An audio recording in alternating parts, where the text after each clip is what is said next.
त्रिकालचे संपादक आदरणीय संजीव चंदन हे मुक्त पत्रकार आहेत.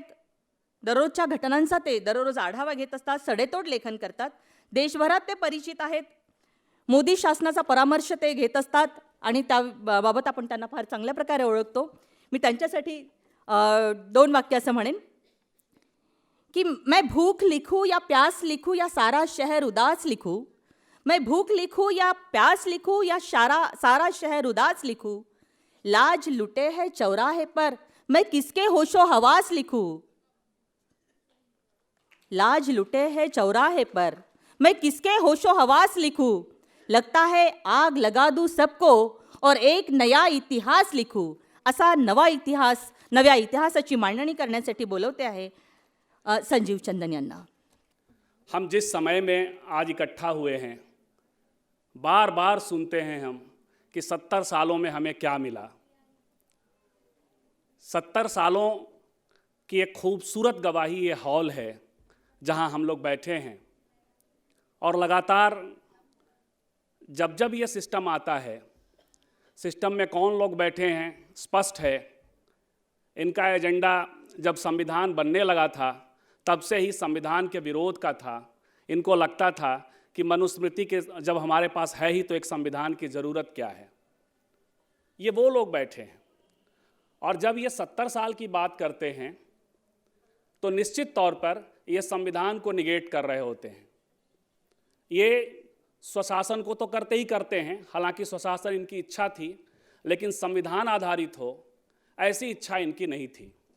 भले ही ये स्वतंत्रता संग्राम में शामिल नहीं रहे हों, लेकिन तब भी एक इनके हाथ में सत्ता आ जाए यह इनकी इच्छा तो जरूर रही थी. तो दोस्तों, आज जिस विषय पे हम लोग जब जब ये लोग आते हैं तब कई मुद्दे हम लोग छोड़ करके आपस में भी बात करने लगते हैं कि अभी जान पे खतरा, इन मुद्दों पे क्यों बात करें. जैसे पसमानदा के सवाल पे, दलित मुसलमान के सवाल पे क्यों बात करें, महिलाओं के मुद्दे पर क्यों बात करें, ये सवाल आने लगता है. लेकिन हर बार स्त्रीवादी आंदोलनों ने, दलित आंदोलनों ने अपना सातत्य बनाए रखा है. और इस तरह 70 सालों में जो हमने हासिल किया है वह हासिल ही है कि आज हम लोग यहाँ इकट्ठा होकर बातचीत कर रहे हैं. मैं विषय पर आऊँ उसके पहले 2 बातें करना चाहूँगा. एक, नूर जहीर ने कहा था कि पहला टारगेट मुसलमान है, दूसरा टारगेट उसके बाद आगे चल करके दलित होंगे. मुसलमानों को भी जो इन्होंने टारगेट कर रखा है उसका मुख्य कारण यही है कि इस देश में बहुत बड़ी संख्या में जो लोग मुसलमान हुए, जिनको एक बारगी जाति मुक्ति मिल गई, उससे इनको ईर्ष्या है. ये लंबे समय से अब जिनको ये दबा रहे थे, जिनके लिए जिनके साथ छुआछूत का भेदभाव था, नोशनल ही सही, हालांकि वहाँ बहुत समस्या है, वहाँ भी पसमानदा का आंदोलन चल रहा है, लेकिन एक नोशनल ही सही, एक धार्मिक आज़ादी मिली थी, छुआछूत से थोड़ी मुक्ति मिली, तो इनको परेशानी होती है. उतनी ही परेशानी, बल्कि उससे ज़्यादा परेशानी बौद्धों से होती है. ये इंटरनल शत्रु हैं. इन्हें लगता है कि हमारे परिवेश में अचानक से एक धार्मिक सत्ता, एक सांस्कृतिक सत्ता लोगों ने हासिल कर ली, जिन्हें हम छुआछूत के दायरे में रखते थे वे मुक्त हुए. यानी अल्टीमेट टारगेट जो है वो धर्म से ज़्यादा इस देश में जाति ही है. चाहे वो मुसलमानों के भीतर के बीच पसमानदा समूह हो, लड़ाते भी यही जाते रहे. दूसरा एक प्रसंग, नाइजीरिया की एक कहानी छायाताई ने बताई थी. जब वो बता रही थी तो मुझे याद आया, मुझे लगा कि मैं थोड़ा शेयर कर लूँगा, उसके बाद अपनी बातचीत पे आऊँगा. दृश्यद्वती बारगी है कलकत्ता विश्वविद्यालय में, लगभग वैसा ही उसका उन्होंने एक पीस लिखा था, एमफिल कर रही हैं, और वो बताती हैं कि किस तरह से एक अदरनेस की दृष्टि यूनिवर्सिटियों में पढ़ने वाले जो लोग हैं वो दलित महिलाओं के प्रति रखते रहे हैं. और बहुत खूबसूरत तरीके से उसने वर्णन किया है कि यदि हम अंग्रेजी बोल रहे हैं तो हमारे प्रति क्या भाव होता है. हम जीन्स पहनते हैं, वो एक व्यंग में कहती है कि आपके पास जो जीन्स हाईएस्ट क्वालिटी का जीन्स है तो कॉमरेड आप तो आसानी से धूल मिट्टी में बैठ करके, क्योंकि आपके पास वैसे 10-12 जीन्स होंगे, लेकिन हम सब जो हैं आपकी तरह के सर्वहारा नहीं हो सकते, हम सर्वहारा हैं। तो ये जो अदरनेस की दृष्टि है वो इस देश में अभी भी विश्वविद्यालयों में छात्र छात्राएं जो गैर सवर्ण समुदाय से हैं वो सवर्णों से झेल रहे हैं। साथियों, आज हमारा विषय था मूल्यांतरोत्तर अम्बेडकरी विचार और ब्राह्मणवादी पितृसत्ता। मैं एकदम से प्रिविलेज समूह से बात कर रहा हूँ, और जब तक यह प्रिविलेज समूह अपना प्रिविलेज नहीं छोड़ेगा तब तक स्त्रीवाद का, अम्बेडकरवादी स्त्रीवाद का एजेंडा हासिल नहीं हो सकता है। साथियों, स्त्रियों के लिए, स्त्रियों के हक में, स्त्री पुरुष समता के लिए इस देश में सदियों से दो चार शतक का तो हमारे पास एक डॉक्यूमेंटेड इतिहास ही है, आंदोलन होते रहे हैं। उन आंदोलनों के अपने अपने स्वरूप रहे हैं। एक समूह ऐसा रहा है जो लॉर्ड विलियम बेंटिक से अपने को जोड़ता रहा, और वो ऐसा मानता रहा है कि इस देश में गार्गी हुई है, मैत्रेयी हुई हैं, पढ़ती लिखती रही हैं, यह देश में स्त्रियों की बड़ी अच्छी स्थिति रही है। आप सबको पता होगा कि जब पंडिता रमाबाई विदेशों में जहाँ जहाँ घूम रही थीं और जहाँ जहाँ हिंदू धर्म और संस्कृति के कारण स्त्रियों की दुर्दशा पर बातचीत कर रही थीं, वहाँ वहाँ विवेकानंद भी सफ़र कर रहे थे और भारत की महानता की तस्वीर पेश कर रहे थे। तो एक समूह है जो विवेकानंद की धारा है। दूसरा समूह रहा है जो अपनी आलोचना करता है और एक स्टेट की भूमिका निर्धारित करता रहा, जिसमें राजा राम मोहन राय सती प्रथा को लेकर के उनका संघर्ष था। एक तीसरा समूह है जो जेंडर को और पैट्रियार्की को, जेंडर को और कास्ट को एक साथ मानता रहा। महात्मा फूले की धारा रही। उसी धारा से बाबा साहब अम्बेडकर स्त्रीवाद के एजेंडों के साथ काम करते हैं। एक और उनके काम का जो तरीका था वह था स्टेट। चूँकि हम जिस समाज में रह रहे हैं, समाज इतना रिलक्टेंट है। आप देख रहे होंगे कि जब सबरीमाला का मामला आया, महिलाओं ने 600 समथिंग किलोमीटर तक का एक वाल बनाया, तो उसी वक्त में केरला में एक ऐसा भी समूह है जो उसी समाज से उसका विरोध हो रहा है। यानी समाज रिलक्टेंट है, समाज नहीं चाहता है कि बदले, क्योंकि समाज का जो प्रिविलेज समूह है वो इतनी आसानी से प्रिविलेज छोड़ने वाला नहीं है। और जब वो नहीं छोड़ता है तो कई बार जिनको इस सामाजिक व्यवस्था का नुकसान है उनको ही सामने खड़ा कर अपनी लड़ाइयाँ लड़ता है। तो बाबा साहब बहुत ही साफ तरीके से, महात्मा फुले ने भी उस समय हंटर कमीशन के सामने जा कर के और स्टेट की भूमिका को समझ रहे थे, तो उन्होंने पूरी व्यवस्था की। जब जब मौका आया, मैं स्त्री अध्ययन का विद्यार्थी रहा हूँ और बड़ा दुखद है मेरे लिए कि मैं जब तक वर्धा के दलित और महाराष्ट्र और नागपुर के दलित आंदोलनों से नहीं समझ पाया कि हमारे पास एक स्त्रीवादी रत्न की तरह अम्बेडकर हैं, तब तक हम नहीं जानते थे कि अम्बेडकर स्त्रीवादी। हमारी शिक्षिकाओं ने पढ़ाया, लेकिन यह नहीं पढ़ाया कि मैटरनिटी लीव बाबा साहब अम्बेडकर की देन है। अलग प्रसाधनों की व्यवस्था कि बाबा साहब अम्बेडकर की देन है, ये हमने नहीं पढ़ा था। तो आप देख रहे हैं कि स्टेट की सीधी सीधी भूमिका वो निर्धारित करते हैं। पैरेलल उन्होंने मनुस्मृति दहन का प्रोग्राम किया, जिसे हम महिला दिवस के रूप में मनाते हैं। उर्मिला ताई ने बताया कि किस तरह से हम लोग जो अंतर्राष्ट्रीय महिला दिवस है उससे अलग मनुस्मृति दहन दिवस को महिला दिवस के रूप में मनाते हैं। कालाराम मंदिर प्रवेश, ये उनका एजेंडा। इस शुरुआती दौर में उन्हें वे इस कोशिश में थे कि हिंदू धर्म के भीतर भी कास्ट को सेंटर में रखते हुए सुधार हो सके। कालाराम मंदिर प्रवेश उनका एक एजेंडा था, लेकिन बहुत जल्दी वो समझ गए थे कि हमें इससे बाहर निकलना होगा। मंदिर आंदोलन से वो बाहर निकलते हैं, घोषणा कर देते हैं 32 में ही कि हम हिंदू मरेंगे नहीं, और वो 56 में जाकर के एक अलग मूल्य की व्यवस्था देते हैं। धर्मांतरण होता है। धर्मांतरण का 5 जो पहले 22 प्रतिज्ञा के जो 5 प्रतिज्ञाएं हैं वो पूरी तरह देवी देवताओं के निगेशन की प्रतिज्ञाएं हैं। यानी बाबा साहब वहाँ स्पष्ट थे, एक बड़े समूह को इस देश में से बाहर लेकर जा रहे थे, लेकिन वो दूसरी चीज़ भी देख रहे थे साथ साथ, और वो ये देख रहे थे कि जो बहुसंख्य महिलाएं हैं, जो बहुसंख्य आबादी है, उसके लिए ज़रूरत है कि कुछ ऐसे सुधार किए जाएं जो स्टेट जबरन भी सही, व्यवस्था दे करके भी सही कोशिश करे कि समाज में सुधार हो। इसीलिए वो हिंदू कोड बिल की बात करते हैं। हिंदू कोड बिल में एक तो प्रॉपर्टी राइट की बात होती है, तलाक को ईजी करने की बात होती है, तो वो ये इस कोशिश में हैं। लेकिन जो उस समय की जो शक्तियाँ थी जो ये कोशिश कर रही थी कि हिंदू कोड बिल किसी सूरत में लागू ने, वो पराजित होते हैं और वो उन्होंने इस्तीफा दे दिया। यानी बाबा साहब 2 भूमिकाएं एक साथ तय कर रहे हैं।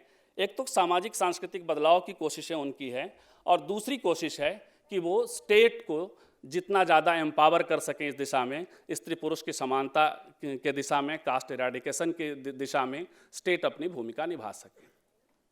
56 में आने के बाद एक बहुत बड़ा, जैसे 50 जब ये विषय आया था मेरे पास, मूल्यांतरोत्तर अम्बेडकरी विचार, तो मैं मूल्य परिवर्तन का मतलब समझ रहा था कि संविधान का लागू होना 1950।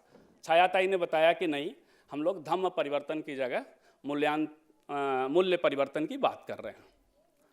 तो एक पैराडाइम शिफ्ट है 1950 में, जो कि स्टेट के थ्रू कास्ट से लड़ने, जेंडर से लड़ने की एक व्यवस्था बाबा साहब की एक बड़ी देन है।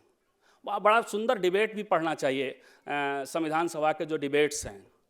कई ऐसे मुद्दे हैं जहां उस समिति में जो महिलाएं थी, 15 महिलाएं थीं, वो बाबा साहब के साथ खड़ी होती हैं। जैसे एक टर्म आता है बास्टर्ड, वैसे मतलब जारत संतान को लेकर के बाबा साहब इसके किसी भी शादी को इलिजिटिमेट मानने को तैयार नहीं होते हैं। महिलाएं उनके साथ खड़ी होती हैं। एक बड़ी उपलब्धि थी जो 70 सालों के खिलाफ जो एक बात बार बार की जाती है, वो बात तो प्रत्यक्ष तौर पे तो वो कांग्रेस को टारगेट कर रहे होते हैं ये लोग, लेकिन मूलतः जो उनका टारगेट है वो संविधान है। एक बड़ी बात थी कि उसी संविधान सभा में पुलाया समुदाय से बेलायुधन थी, जो अपनी पीढ़ी की पहली महिला थी जिन्होंने केरला में ब्लाउज पहना था। तो उपलब्धियां तो हम हासिल करते हुए चल रहे थे। इन उपलब्धियों को तो एक पैराडाइम शिफ्ट है 50, और दूसरा कल्चरल शिफ्ट के तौर पे 56 है। इसमें बहुत बड़ा समूह स्वतः बाहर निकल आता है, और 5 पहली प्रतिज्ञाएं ही जो हैं, जिसमें उर्मिलाताई बता रही हैं कि जब पैंथर का आंदोलन था तो लिटरल उन 5 प्रतिज्ञाओं को लेकर के कविताएं लिखी गईं और जगह जगह पे गाया गया, पढ़ा गया। तो एक बहुत बड़ा समूह तो निकला, लेकिन फिर भी एक बहुसंख्य आबादी, वहाँ जो प्रिविलेज समूह है ब्राह्मणों के बीच में, वहाँ महिलाएं उतनी प्रिविलेज नहीं हैं, लेकिन प्रिविलेज्ड महसूस करती हैं। फिर कास्ट की ऐसी हायरार्की है कि उसके बाद वाला भी जो समूह है, जो दलितेतर समूह है, लेकिन वो ब्राह्मण नहीं है, वो बड़ी संख्या है, वहाँ महिलाएं थीं, अब वो धर्म की जकड़न में वही हैं। तो वो एक जो मूल्यांतरोत्तर अम्बेडकरी विचार जो हमारे साथ साथ आता है, तो उसको अडॉप्ट करते हुए कई सारे आंदोलन होते हैं। कुछ ऐसे आंदोलन हैं, कुछ आंदोलनों में जैसे मैंने कहा कि पहले भी जब राजा राम मोहन राय का आंदोलन है, उससे अलग महात्मा फुले का आंदोलन है, जिसमें कास्ट को सेंटर पे रखते हैं, कास्ट क्वेश्चन को सेंटर पे रखते हैं। कई बार महिला आंदोलन जो हुआ है उसमें कथित जो मुख्य धारा का आंदोलन है, जैसे कौशल्या बैसंत्री लिखती हैं कि जब जब हमने जाति का सवाल उठाया तब तब उस दौर की विमलता भी उन आंदोलनों में रही हैं। तो जब जब हमने सवाल उठाया तो हमको चुप करा दिया गया। तो कास्ट सेंटर में नहीं हो सकता है। इसके बावजूद महिला जब बोलती है तभी कास्ट और जेंडर दोनों क्वेश्चन में आता है। महिला चाहे अपर कास्ट की महिला ही क्यों ना हो, जैसे ही बोलने के अधिकार की बात करती है, अपनी इच्छा से शादी की बात करती है इवन, तो बाबा साहब का एक काम तो करती ही है, इंटरकास्ट मैरिज के पक्ष में खड़ी होती है। तो एक धारा है जो लगातार वो काम, और ऐसा कई बार होता है कि जब आप कास्ट का सीधा सवाल करेंगे तो वो अपने को पीछे हटाती है। तो दो तरह की लड़ाइयाँ यहाँ भी हमेशा रही, कास्ट को सेंटर में रख करके लोग बात कर रहे थे।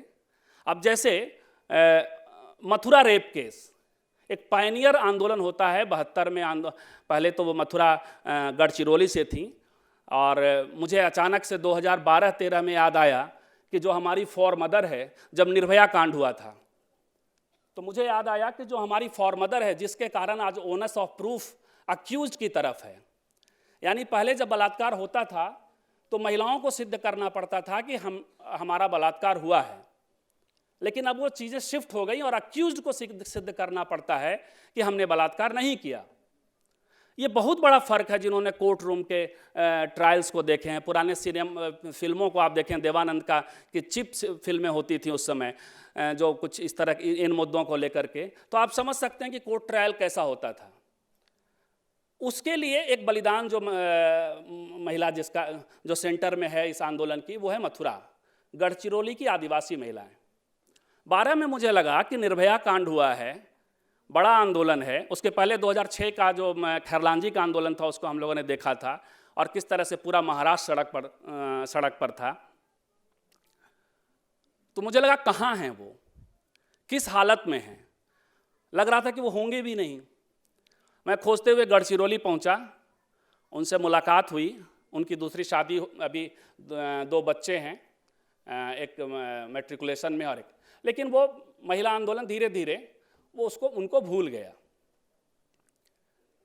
क्योंकि कास्ट सवाल नहीं था, रेप सवाल था, बलात्कार यौन हिंसा सवाल था। यदि कास्ट सवाल होता तो मेरी ही तरह उनके पास भी ये बात आती कि जो हमारी लड़ाई की सेंटर में है, उधर माया त्यागी थी हरियाणा में बागपत में, और दूसरी तरफ थोड़े दिनों बाद आई थी, वो शायद 8वें दशक में आई थी। तो यदि आप कास्ट क्वेश्चन होता तो शायद मथुरा को आप एक आइकॉन के फॉर्म में भी अपने साथ लेकर चल रहे होते, जैसे बाद में भवरी देवी आती हैं। तो लड़ाइयाँ 2 तरह से हो रही हैं स्त्रीवाद की, और दोनों ही काम बाबा साहब का है। एक जो कास्ट को सेंटर में रख करके आंदोलन है, वो लड़ाइयाँ सीधे सीधे बाबा साहब के वैचारिक एजेंडे के साथ की लड़ाइयाँ हैं। और एक जहाँ कास्ट को लेकर, जैसे ही कास्ट का सवाल, नहीं कास्ट की बात नहीं होगी, लेकिन जब अपनी स्थिति से, अपने पोजीशन से, मान लिया यौन हिंसा का सवाल है, अपनी बात कहने का सवाल है, शादी का सवाल है, या ऐसी जैसे इवन सबरीमाला दलित आंदोलन का कोई विषय नहीं है, छोड़ दिया गया था 32 में ही। 56 में 5 प्रतिज्ञाओं के साथ बाहर निकल आई थी महिलाएं, लेकिन दलित महिलाएं इस आंदोलन के साथ खड़ी हुई। वैसे ही जैसे कि महिला आरक्षण की जब बात होती है तो रिजर्वेशन विद इन रिजर्वेशन, आरक्षण के भीतर आरक्षण की बात होता है। वो दलित महिलाओं का सवाल सीधे सीधे जाति के आधार पर नहीं है, क्योंकि दलित महिलाओं को रिजर्वेशन मिलने ही वाला है, ओबीसी महिलाओं का सवाल है, लेकिन उसकी लड़ाइयाँ दलित महिलाओं ने लड़ी है। तो वैसे ही सबरीमाला का जब सवाल आता है तो सबरीमाला का सवाल निश्चित तौर पे सीधे सीधे कास्ट क्वेश्चन का सवाल नहीं है, लेकिन जैसे इंदिरा जयसिंह ने वो सुप्रीम कोर्ट में जो उन्होंने बहस की है, उन्होंने छुआछूत को मुख्य आधार बनाया है, क्योंकि अनटचेबिलिटी वहाँ भी है। आप 10 से 55 की महिलाओं के साथ जो रजस्वला होती हैं, माहवारी से गुजरती हैं, उनको आप विशेष 5 दिनों के लिए अनटचेबल मान लेते हैं। इसी ग्राउंड पे वहाँ लड़ाई लड़ी गई, यानी एक लड़ाई जो सीधे सीधे कास्ट क्वेश्चन पे नहीं था, लेकिन फिर भी कास्ट के सवालों को एड्रेस करता है। तो इस तरह से हम लोग लगातार 70 सालों में बड़ी हासिल की ओर हैं। यदि हम बड़ी हासिल की ओर नहीं होते तो यूनिवर्सिटियों की डेमोग्राफी नहीं बदलती। इस हॉल का ही दृश्य जो मैंने कहा, इस हॉल का दृश्य वैसा नहीं होता। तमाम दमन के बावजूद हम लगातार मुखर हैं, सड़क पर हैं। वो 4 कदम आगे चलते हैं तो हम 2 कदम पीछे हटने के लिए उन्हें विवश भी करते हैं। ये जरूर है, मुझे लगता है कि अब कुछ एजेंडों को अपने अनुसार कर लेना चाहिए। जब 90 का दौर था, मेरी शरद यादव जी से बात हो रही थी, हम लोग उनका एक लंबा इंटरव्यू कर रहे थे, तो मैंने कहा कि जब आप लोग लड़ रहे थे तो एजेंडा आपका था, आप आरक्षण की बात कर रहे, आप मंडल की बात कर रहे, ये मंडल के रिकमेंडेशन को लागू करने की बात कर रहे थे, और वो रिस्पॉन्ड कर रहे थे। जीता भी मंडल है। आज आप गांव गांव में जाइएगा तो सोशल हायरार्की, सोशल स्ट्रक्चर जो है, एक किताब में इन दिनों पढ़ रहा था, पूर्णिया अंचल पर एक बिहार के बड़े अच्छे लेखक हैं मधुकर सिंह, तो वह स्पष्ट लिखते हैं कि शुरू में तो लगा कि कमंडल हावी हो गया समाज पर, लेकिन ऐसा हुआ नहीं। यदि ऐसा होता तो चातुर्वर्ण यूं खड़ा होता, फिर से दोबारा पंडित और जो ऊपर के लोग हैं उनकी हायरार्की बनती, लेकिन वो टूट रही है गांव में भी। तो उस समय एजेंडा अपने हाथ में था। अभी यदि हमें अंबेडकरी विचारों के आधार पर इस 70 साल के हासिल को और आगे बढ़ाना है, एक तो इसको भूल ही जाना है कि 70 साल में कुछ हासिल नहीं हुआ, सब अभी हो रहा है, जो भी हो रहा है अभी हो रहा है, तो हमें अपने एजेंडे तय करने होंगे। उन्होंने वो आए, वो जजमेंट हुआ, 13% ये 13 पॉइंट रोस्टर लागू हो गया, हमने लड़ाई लड़ ली, 200 पॉइंट रोस्टर की लड़ाई लड़ी, उन्होंने आईवास ऑर्डिनेंस जारी कर दिया, एक व्यक्ति आज PIL में के लिए पहुंच गया, ये उनके ही लोग होंगे। साथ साथ जो वो ऑर्डिनेंस लेकर आते हैं, जब जजमेंट आता है तो सारी यूनिवर्सिटियों के लिए आता है, लेकिन उसी ऑर्डिनेंस में जो हमने जब ऑर्डिनेंस पढ़ा तो वो सिर्फ सेंट्रल यूनिवर्सिटी पे लागू होता है, इवन सेंट्रल इंस्टीट्यूशंस पे भी लागू नहीं होता। मैंने फेसबुक पे लिखा कि सेंट्रल इंस्टीट्यूशन ऐसे भी सवर्णों का, आरक्षितों का एक स्वर्ग सा है। आप CSD में जाइए, CSDS में जाइए, ऐसे कई संस्थान हैं जहां फंडिंग तो मिलती है HRD से, फंडिंग तो मिलती है ICSSR से, फंडिंग मिलती है ICHR से, स्टेट के एजेंसी से मिलती है, लेकिन वहां रिजर्वेशन लागू नहीं होता था। इन्होंने भी इस बार जो ऑर्डिनेंस लाया वो ऐसे ही लाया है, और स्टेट यूनिवर्सिटी की बात नहीं। यानी हम लड़ाई दिखते हुए तो जीत गए, कुछ यूनिवर्सिटियों में जीत गए, लेकिन ये लड़ाई पूरी तरह नहीं जीते। एजेंडा उनका, रिस्पॉन्ड हमने किया, 4 कदम वो आगे आए, 2 कदम पीछे हटते हुए दिख रहे हैं, वास्तविक तौर पे वो हटे नहीं हैं। तो इसलिए हमें कुछ एजेंडों को तय करना होगा, जिसमें कि प्राइवेट सेक्टर में रिजर्वेशन एक बड़ा एजेंडा है, एक बड़ा मुद्दा है, हमें उसकी बात करनी चाहिए। महिलाओं के मसले पर हम लोगों को मिनिमम अभी जो हमारे पास एजेंडा है वो है आरक्षण के भीतर, आरक्षण के साथ महिला आरक्षण 50% दे दो। 33% तो देने की बात है ही, 50% की मांग के साथ एक लड़ाई छेड़नी चाहिए। तो मुझे लगता है कि हम जो 56 के बाद का जो हमारा टारगेट मिला है, हम उस दिशा में बढ़ सकेंगे। संजय जी का जो है, उन्होंने, उनका बारे में मैं कुछ बोल सकते, उनको बात के बारे में। उन्होंने पहले बाबा साहेब का जो अधिकार दिया है नारियों को, उसी के बारे में बोला। तो उसके बाद निर्भया कांड, मथुरा कांड, सबरीमाला कांड, इसके बारे में एग्जाम्पल दिया है।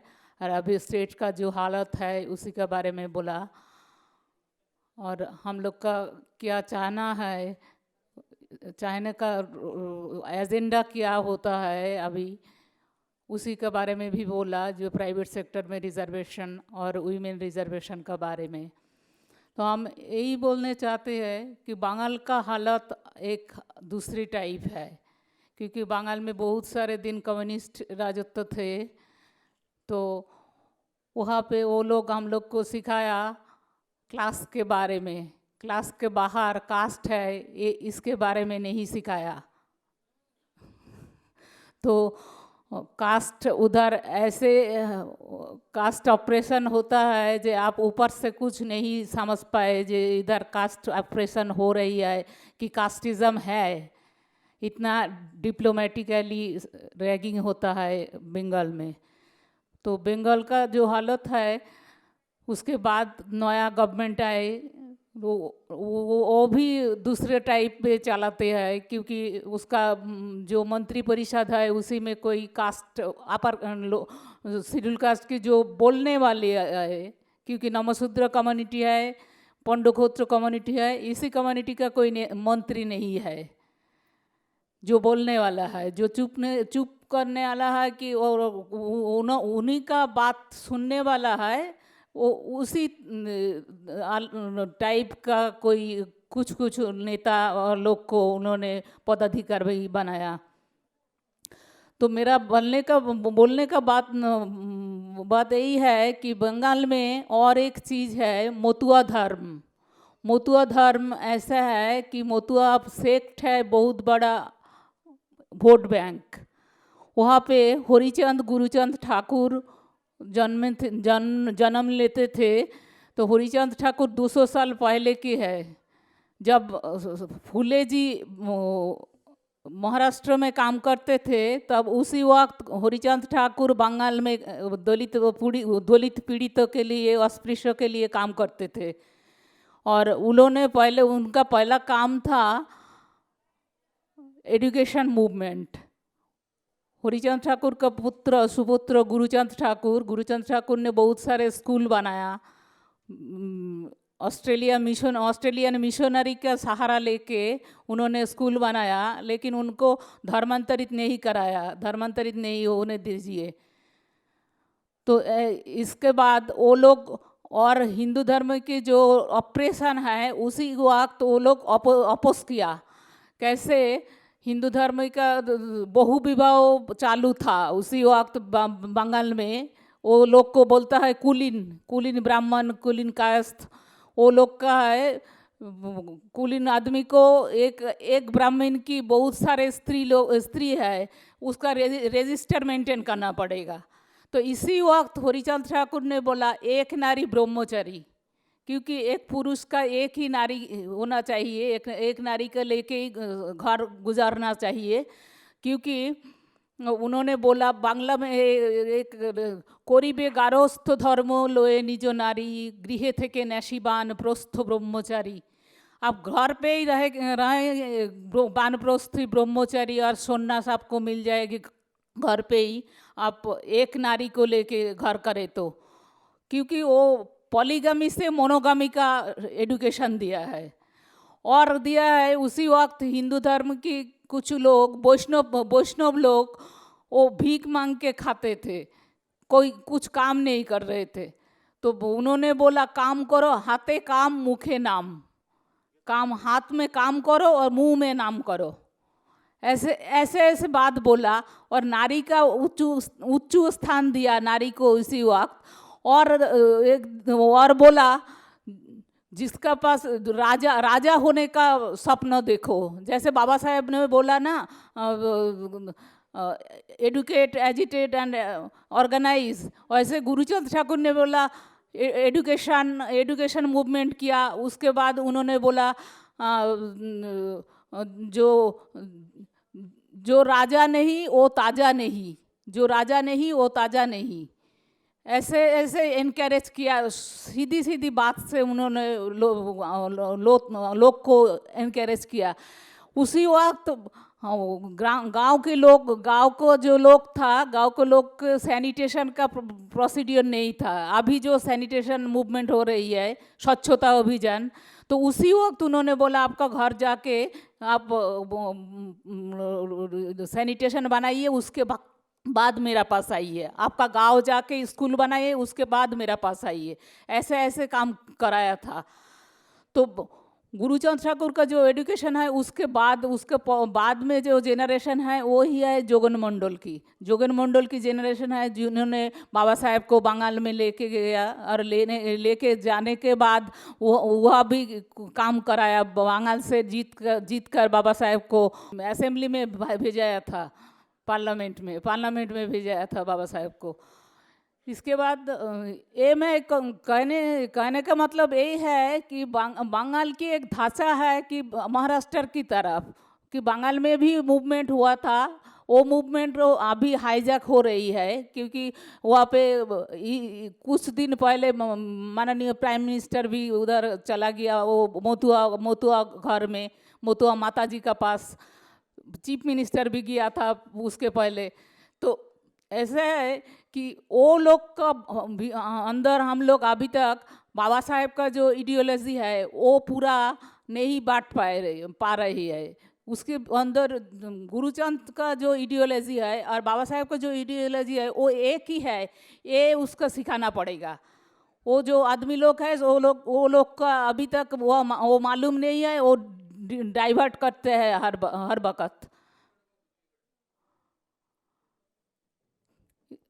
और मैं इसके बाद मैं बोलती हूँ महिला संरक्षण बिल के बारे में। जब महिला संरक्षण बिल का, आरक्षण बिल का जब सवाल उठा था तो उसी वक्त बोला जो तुरंत बंगाल से ही क्वेश्चन उठा था, गीता मुखर्जी ने और ममता बनर्जी ने बोला था, तुरंत पास कर दिया। बंगाल में महिला आरक्षण बिल पास हो गया कि वहाँ पे पास कर दिया, लेकिन वो शेड्यूल ट्राइब का लेके पास कर दिया, लेकिन ओबीसी को बात देके ऐसे किया। तो जब ओबीसी का सवाल उठा तब सब लोग अपोज कर रहे थे।